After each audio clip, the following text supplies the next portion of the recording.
होलिका दहनाची कथा व शिमगोत्सव.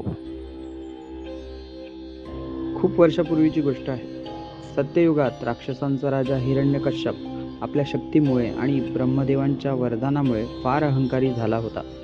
त्याने भगवान विष्णूंविषयी द्वेष ठेवत आपल्या प्रजेला फक्त त्याचीच पूजा करण्याचा आदेश दिला.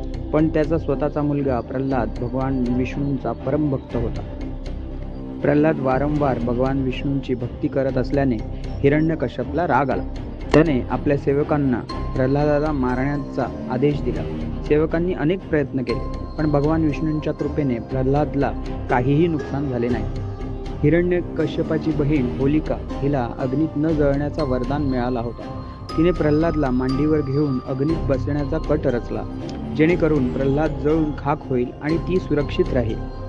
पण जसे ती प्रल्हादाला घेऊन त्या आगीत बसली, भगवान विष्णूंच्या कृपेने प्रल्हाद सुरक्षित राहिला, पण होलिका जळून भस्म झाली. तिच्या वाईट हेतूमुळे तिचा वरदान निष्फळ झाला. यानंतर भगवान विष्णूंनी नरसिंह अवतार धारण करून हिरण्यकश्यपाचा अंत केला.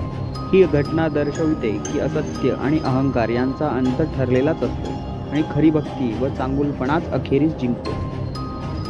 म्हणूनच होलिका दहन हा वाईटावर चांगल्याचा विजय याचे प्रतीक मानले जाते. कोकणात याच होलिका दहनाला होम किंवा होंब असेही म्हणतात. फाल्गुन पंचमीपासून ते पौर्णिमा या कालावधीत या होंबाचा कार्यक्रम चालतो. त्याच भक्त प्रल्हाद यांच्या कुळातील एक असुर पुढे कोकणात इतका ख्यातीस पावला की त्याला देवत्व प्राप्त झाले व पुढे तो कोकणातील काही भागात शिमगोत्सवाचा एक अविभाज्य घटक बनला. जाणून घेऊ त्याची कथा पुढील भागात. धन्यवाद.